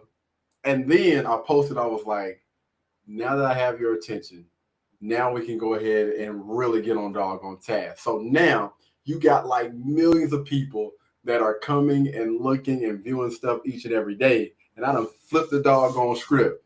Now you got everybody that's working out, getting certain type of content like motivation and all those other things. Gotcha. To learn. It's gotcha. Like they're trying to overtake like the world of hoes, and it's like then you can see the progression. And I feel like you'll still have people that want to learn that'll sign up. But that's just my think about it. What so Michael? I'm going to have more screen time than the other girls because it's my show. So here's the question. Yeah. Season 3, you end up getting married. You're no longer on the show because you obviously can't be. No, sorry, you can't be in this school multiple seasons. Are you getting kept back? No. I mean What happened season 2? Oh, you're right. Yeah, then I would host. You're right. Yeah, think about it. You can't if you are in Marriage Academy for 7 years in a row. They're like, yo, something's wrong with this chick right here. How's she in this 7 years in a row? So after season 1, then we coach. Yeah. Now you're gonna be coaching. Yeah. Who's all gonna be in the audience? Who's gonna be in the audience? I'm sorry. Who's gonna be the students now? Well, it's kind of like a show. Like it would be you would have new people just like a College Hill or anything like that, man. You know, people are going to figure out or find their favorite out of the bunch. Oh, I like this person because of such and such and such. She don't have to be the main character in each season, but she's saying just because, you know, when we first start off, of course, it's my channel is going to be on here, so I'm going to be the main focus or whatever. And then she can pass the torch. Like, come on, man, this is TV. You would have a mix. It would be a mix. 50-50? 90-10? I don't know, Hafeez. I'm just trying to get season 1 out. Okay. I really haven't thought about season 2, 3, 4, and you keep having to like hammer me out the details. I thought honestly, you told me this. You had a plan. I thought you had a plan. I thought you had when people for season 1 year, 3 year, 5 year. Not really. Honestly, this whole content creation thing, I've just kind of like done the best I can. I don't really think ahead, to be fair. Like, I know. Yeah, but it's like it works out pretty well. I'm almost at 500K. Subscribe. Honestly, that to me, if I'm being real, I know a lot of you guys love those numbers. To me, those numbers don't mean anything. Okay. Because it's about genuinely what are you. Of course, he gonna say that because she walking him down, man. Come on, bro. Don't try to shortstop the grind, man. You out to do because I think like, and this is where I'm not picking on you. A lot of people in the space, they genuinely, the scoreboard is views, it's subscribers, it is dollars. The scoreboard for me is seeing men's lives transform. It's seeing actual healthier families in today's society. Listen, I can feel, I can absolutely feel that, but you cannot tell me. You cannot tell me that you don't get excited when you see that doggone number. You don't get excited when you see those doggone views, those subscribes, and all the other stuff. Like, you know, even if it's just a little, yo, I cannot believe I'm at 100,000 subscribers now. That's what's up, man. Like, come on, bro. Don't try to act like that don't move you at all. Seeing the system and seeing all those unhealthy things no longer existing, and now there's better men, better women, better future. That's a scoreboard for me. And so at the end of the day, every single decision that we make should be for the purpose of creating healthier men and women in the future. And so if the scoreboard go ahead. Now I lost my train of thought. No, go ahead. I was kidding. Go ahead. If the scoreboard is simply views, likes, and subscribers, and then I respect that. But keep it 100. Keep it 100. I'm not mad at it. If it's entertainment, why can't you do both? Why does it have to be one or the other? You can't do both, but be honest. You can't do anything if you don't make money. But here's the deal. But be honest what you're doing. That's my thing. What do you? If you're being 100% real, primarily, can you be honest? Primarily, because there's no thing is like 50-50. There's no perfect what's that word? Asymmetrical split, right? If you're being honest, you're just building this as you fly. You don't know these things. You're new here. You don't really know what's going on. And so to me, I'm not holding you to the same standards I hold myself to. A lot of those other content creators, they're older men. They've been doing this for a long time. There's a lot of wisdom that I'm like, yo, I'm a 32-year-old man. I'm just figuring life out. I'm a young man. I don't have the wisdom as these older dudes. So I hold them to higher standards. We're just having fun. You're new here. You're just figuring stuff out. You're just copying, pasting some of what they say to you. You're trying this out. You're going to learn. You're going to be better. 5 years from now, you're going to be a totally different person. How old are you? I'm 25. You're super young. You're young. See, I never get mad at the young red pill guys and girls. I don't get, because you guys are young. It's like a young feminist. Oh yeah, I don't want no babies. 25, sure. I'll see you at 35 with your beautiful husband and your children. And so to me, my pushback is I get that you're not where I get that you're not where you need to be right now, and it's okay because you're on your journey.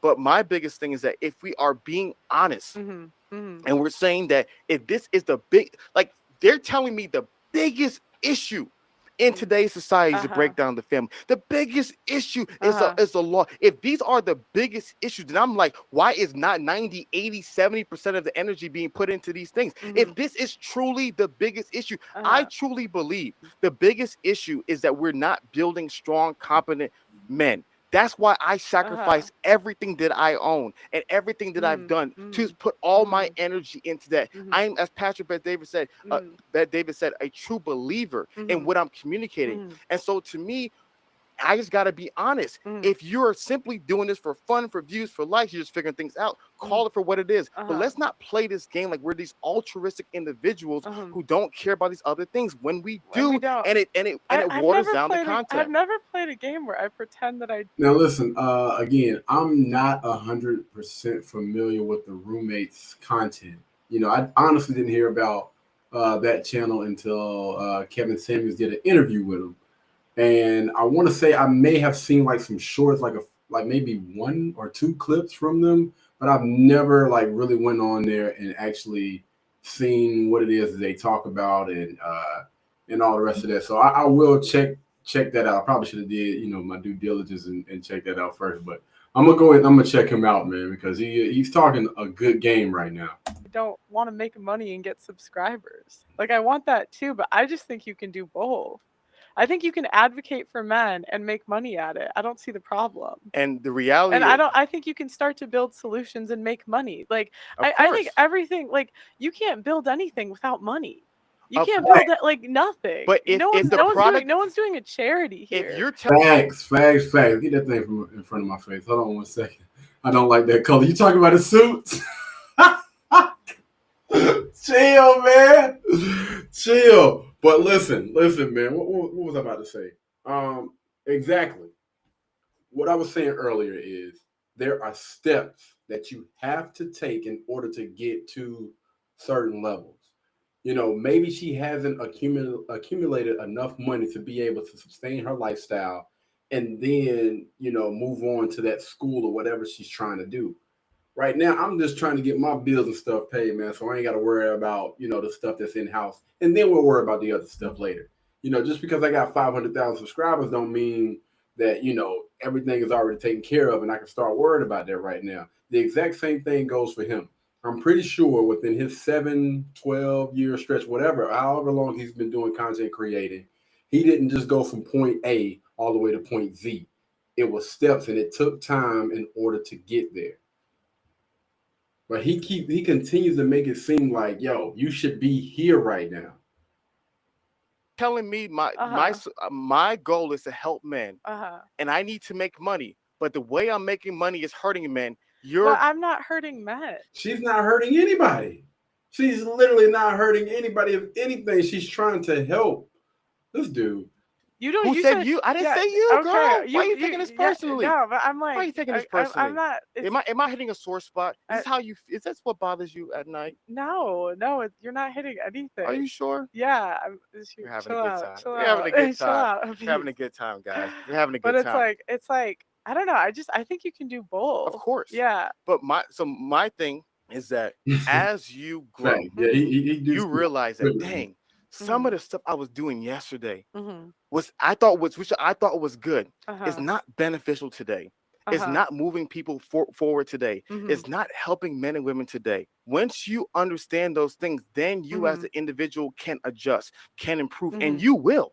You definitely will. You're 25. You're new to the space. You're gonna get so much better. And so what I'm communicating is that if there was a healthy balance, right? We've gone on too far on the entertainment side, and we're not into the true life transformation side. And in regards, not saying you, not saying you, but I'm saying the content in general. And that's what I've seen, because I've been watching this content for a long time. You're new here. I've been watching this for a very, very long time. The people that you mentioned, I've been watching them for a very, very long time. And to me, there is an evolution and there's a growth, which I love what I was seeing out of Kevin. I love what I'm seeing out of Andrew Tate. And that's what we need to make the society a better place. And that's all I'm advocating for.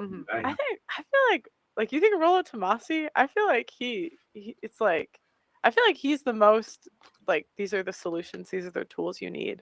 Solutions. I thought it was a praxeology, not an ideology.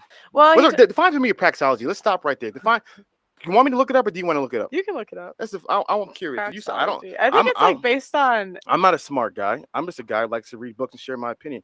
I want to know what a praxeology is. I want to know a praxeology. I'm not smart, guys. I'm just a guy. A praxeology is a theory of human action based on the notion that humans engage in purposeful behavior. Is this the right one?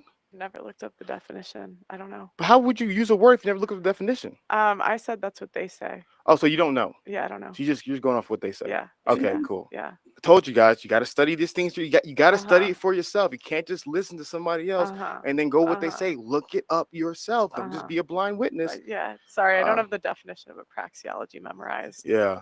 Well, if you're using a word, hopefully you know what it means. I'm not gonna throw a word out there. I don't even know what that word means because Jack and Jill tell me what it means. No, I thought it was like my understanding of the it study is of human action and conduct. Yeah, like so, my understanding was it's like based on like reality and it's based on like data. It's not like ideology is like how you view the world, and a praxeology is like based on what is. That's my understanding. Ideology is a system of ideas and ideals. If you have a solution to a problem, that is an idea. And so therefore, everyone has a unique set of ideas. Everyone has a unique set of solutions. And that unique set of ideas and solutions creates someone's ideology. So therefore, when you use the word praxeology, which you did not know what it meant, you just heard somebody else said it and then you spewed it out. Therefore, what I'm trying to communicate is that I said that's what they say. That's what I said. You heard what someone else said and you spewed it out. That's what she said. And the initial point, which I was saying initially, is that too many people, when they hear talking points online, they simply regurgitate them. They never analyze them for themselves. Everything that I said, guys, I'm just a man who likes to read books and share my opinion. I'm not Dr. Jordan B. Peterson. I'm not Dr. David Buss. I'm simply a man who likes to read books and share my opinion. Everything that I say, men and women, study it yourself, investigate it yourself, because that to me is an end destination. And so my biggest point in this conversation was that everybody has a system of practices. So you said that individual, whatever that guy's name, has solutions. Oh, wait. Great. I'm curious, what is the solutions? Oh, so he does money muscle game frame. And hey man, listen. I honestly did not pay that any attention until somebody said, yo, Coyote. Yo, I literally did not pay that stuff any attention until you said that, man. Whew, okay, all right, let's get back to it. And so it's like, if you want to get better with women, it's like get your money up, your muscles game, and then. So they're telling men what to do? Yeah. Okay, interesting. Yeah. Interesting. So I think he says it's like the tools that he gives men. I don't want. Let's move on from him, and you can do what let's you want. Let's move on from him because I don't want him to. But this isn't your interview. Huh? Okay, this is. I just know my rule of thumb is I know how certain people act. Then you mention their name is like freaking like mention Bloody Mary, they can pop up in the mirror. I don't want. I want to focus on you and me conversation. Other people, other content creators. If they're not in the room, let's not talk about them. But you can keep on going. Okay. What is your position on marriage then? To me, marriage is the greatest blessing you'll ever have in your life, or it can also be the greatest burden you'll ever have in your life. It's the single most important decision that you'll make in your life. And it's a serious decision that people don't take seriously and have huge ramifications. I truly believe marriage and family, the family is the foundation of society. If there is no family, the society is run by the state, and that's what nobody wants. I'm not sure your political views, but most people don't want a society that's my bad, I ain't mean to pause. Run by the state. We don't want communism. We don't want socialism. We need strong, independent families leading strong, independent communities. And so I totally understand that marriage is the foundation of it. But at the same time, choose the wrong woman, worst burden ever. Choose the right woman, greatest blessing ever. What do you think about prenups? Did you get a prenup? No. No prenup? No.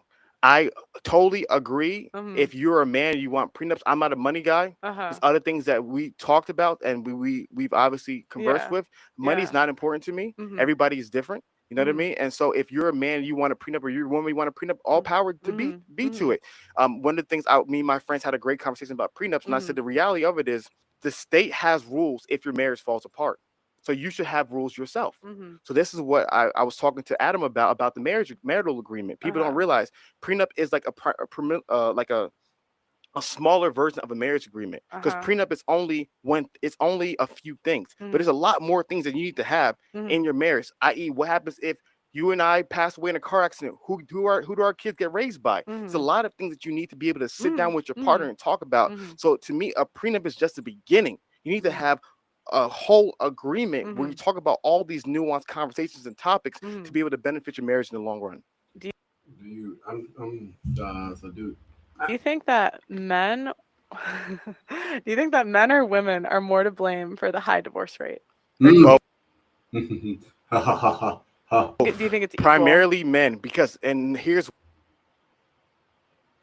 What? He started off by saying both. He started off by saying both, and I was like, okay, all right. And then this motherfucker got the nerve to. why. Okay. Who is the leader in society? Men. Well, actually, Wait a minute, Miss Pearly. Now they're not.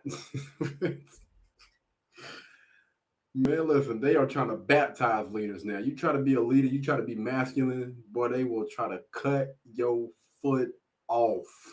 Come on, brother. Like, no, man, you know, now that it's like women make 70 to 80% of consumer buying decisions. Who's the to be leader? fair. I'm curious.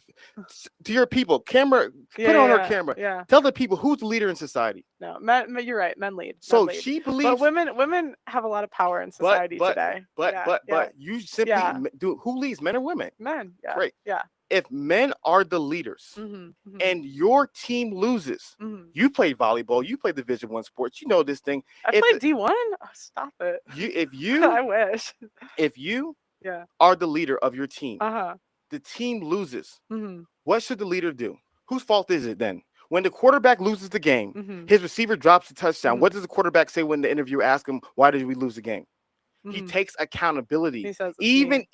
if Mhm. there was something that other people did to contribute to the loss, the Mhm. quarterback never throws his team under the bus, which Mhm. is why Ron Rivera, Mhm. the Redskins head coach, Mhm. everybody got mad at him because he blamed Carson Wentz for losing. Mhm. Is Mhm. Carson Wentz playing good? Yeah. Heck no, he's playing like Garbaggio. Mhm. But the coach cannot go before the audience and Mhm. say, oh, the reason we're losing because of him. Mhm. You're the leader. Put that on your back. Mhm. Are there things that women have done and feminism has done to contribute to the breakdown of society? Mhm. 100,000%. Mhm. But man, I thought we were the leaders. I Mhm. thought we were in charge. How Mhm. did we let this day happen? How did we let it get to this place? Mhm. So me Mhm. personally, I understand that if you're going to be the leader, Mhm. you get the final say Mhm. and you get the responsibility when the Mhm. team loses. I actually Are most men getting the final say is the question, brother. I don't know, man. I don't know. I mean, everything that he's saying sounds good. It sounds really, really good, man. But is that the reality that we're honestly living in right now, man? I don't know. I feel like feminism is at an all-time high, bro. And it's some powerful individuals out there. actually kind of agree with that. Hey, I we kind of agree. agree with that. Yay! Yeah, because I think women wanted a certain amount of power, and like men gave it to them. Like who developed birth control? It was men. But I do think like it's kind of on the women though too, because we asked for it, Of and so course. it's like if you're gonna ask for it, then you can't be mad at the consequences. use it. And now, but the problem is now I think now women. But divorces, man, when you think about, again, divorces, right?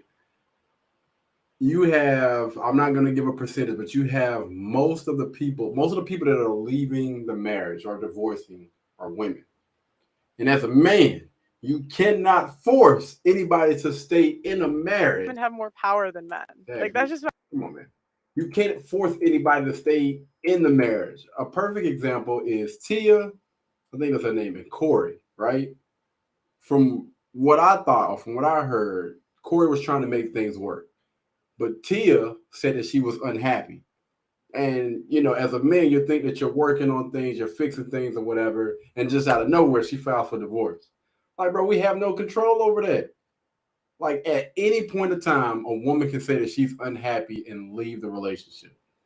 like we make 70 to 80% of consumer buying decisions, and we make up, and it's been proven that women decide elections. If you truly believe that the power, I feel like I'm an Andrew Tate right now. The power in today's world is being held in the hands of women, you are deceiving yourself. You think the global elites are a bunch of women who are ruining the world? This is not Wonder Woman. So, if it's not women and it's people that's pandering to them, absolutely.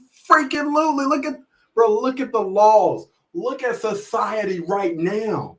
Like, this dude is, man, like, Are you not watching television? You go on TV right now, and I promise you, every show that you watch is pandering to women. If not every single last one of them, majority of TV shows, movies are pandering towards women.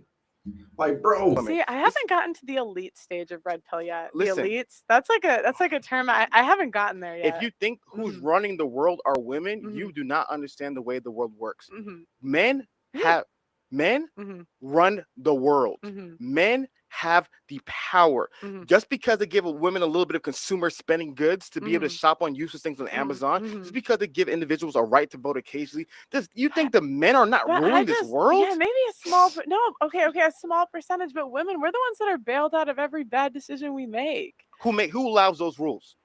Yeah. Why do they allow? But then at the same time, who elects those people? Women decide You think it's a elections. democracy? In the U.S., women decide elections. You think this is a democracy here? You think this is a free democracy where the people are choosing the leaders? Come on, you're too young for this. Huh? Like You don't think women decide elections? We're more. do you really believe Okay. the power in the free world Uh-huh. is being decided? They're letting people freely decide the elections. You think if they don't want somebody in power, they're not going to make sure this person's not going to be in power? My point of Okay, so you like you're on the voter. I'm just having fun. Okay. We're No, having fun. I don't. You gotta get the red pill conspiracy theory. This is their red meat. They want to hear stuff like this. I don't subscribe to I the know stealing elections and stuff. I didn't say stealing elections. That's what it seemed like you were. Oh, I never said anything about stealing elections. Okay. I never said anything about stealing elections. Uh-huh. I'm just communicating certain ideas. Uh-huh. And so my point, when you asked me, you said, who is at fault? Mhm. I cannot say I'm a man. Men are the leaders. And then blame it. Do women have a responsibility to the destruction society? Of course they do. But men are the leaders. It starts with us. A man had to make this a law. A man had to say this was okay. But the women elected them. I don't know. So you believe that the women are electing the men, and then the men are so you believe the women are the master puppeteers who are electing the political pundits to do their bidding. I'm telling you right now, if you truly if you really believe that the power is in Russia, the power is. So I'm gonna say this, man. I don't think, just to defend what she said, I don't think it's just the women. All right. I don't think, women pretty much control. But what I do believe that, when you look at society, again, it is a lot of people that pander to women because women do make a lot of the decisions. All right. If you want to become popular, right, and you really want to succeed in an area, you just go on TikTok right now. And I promise you, Derek Jackson, perfect example. Guys like Derek Jackson, they blow up so freaking quick and they make so much money and all of these other things because anytime, male or female, when you pander to women, you already have a huge community behind you. And so when you think about, like she was saying, the elections and all of those things, those are just not just women, but people that understand how society works. And they understand, like, listen, the worst thing you want to do is say anything, piss off a feminist or anything like that. I'm telling you, it's not going to end well, man. In China, the powers all over these world superpowers are being run because of a woman electing somebody into office. I'm telling you right now, you might need a little bit more political research. Well, I just think it's like when women get into power, we trend towards communism. So I don't know. I just think I agree with you. Like I do think men lead, and so I think the power they gave to women, like they did give it to us. Explain North Korea. Explain China. You think China gave power to women? No, you said leaning toward communism. You think China gave power to women? That's why they're leaning towards communism. Get back to relationships. Politics. Let's stay in relationships. So back to the relationships. Who is the major person that's at fault in regards to the breakdown of the families? Do women have a role? Yes, but I call men the leaders, so men are primarily responsible. Do you think men are more different today or women are more different today than the 1940s, 30s? I honestly think it's both. Both, yeah. And here's why. Testosterone levels at men are at all-time what? low. All time low. Yeah. You know this stuff. Yeah, You know yeah, the red I pill know. talking Yeah, points, yeah, right? yeah, So you know these things. So of course, 100%. If men, the man in 1944, I always butcher the year, who invaded Normandy. Are they the same men today who are wearing their blue hair and their pronouns are him, her, and zip and zed and zoop and zoop? Are those the same men that were invading Normandy back in the day? There are some weird male feminists. Come on, man. You think they're the same ones? The dudes wearing. I've interviewed some. I'm like, oh yeah, god. the dudes wearing dresses. For real. These are the same guys that were back in the 1940s. No, you're right. Come on, come on.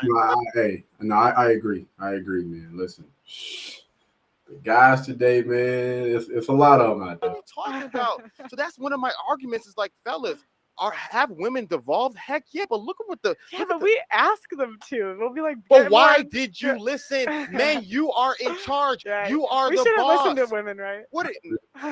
Don't listen to somebody when they're telling you to do the wrong thing. As a leader, it's like you use an Andrew Tate example that people don't like. If I am the parent and my child told me I want cotton candy every day for the rest of my life, you're saying women are children? I told you I'm using an example, and we're gonna get the people going. We are a little bit. We're having fun here. We're having fun. If you have a child and that child said they want cotton candy for every single day for the rest of their life, and you are the leader, you are in charge, and then that child says they want it, what do? Do you just simply say the child is crying, not giving the cotton candy, or do you say I'm in charge, I'm the leader, what's best for you is this? You're not getting that nonsense, that foolishness. What do you say? I'm curious. You're smarter than me. Please teach the people. You should just give the kid whatever they want. I love it. Exactly. I'm just kidding. I'm just kidding. Just give it. Just listen to the 4-year-old. Listen to the 4-year-old. So my point is that if you are the leader and you're responsible for somebody, you have to make the best decisions. And even if the decision makes them upset, you got to do what makes them healthy and in the long run. So that's my personal opinion on these things. Okay. Do you think that polygamy could be a solution going forward? No, because polygamy would destabilize society. And this is what blows my mind about the red pill and the red pill. Some of the red pill guys always talking about how a high value man exercises options. Imagine that's how I started. Yeah, I'm not one of those people that agree with. It's because my dad's in in that category, and I called him. I'm like, Dad, where are your hoes? You're supposed to have some. Oh Lord Jesus! I was so confused. I was like, I didn't grow up with it this. Listen. So this is a different world. We got to do a lot of. When they were explaining it, I was like, wow, this is very different than what you drank the Kool-Aid. You're fully in it, but hopefully by the end of today's conversation, you realize I don't agree with cheating. Yeah, I've never said I agreed with cheating. I just say you drank the Kool-Aid. No. That's drank some of it. Doesn't that mean like then like I'm a part? Doesn't that mean that then I have a different opinion on it? I thought that's what that meant when you said you drank the Kool-Aid. What I'm saying is that there's certain ideologies and beliefs that you have that when I hear you say them, I'm like, dang, I remember that video where somebody uttered that idea, and I'm like, man, did she copy and paste it or did she genuinely believe it? And so going back to the point, well, if things make sense to me, if someone has a good argument, like why would I not repeat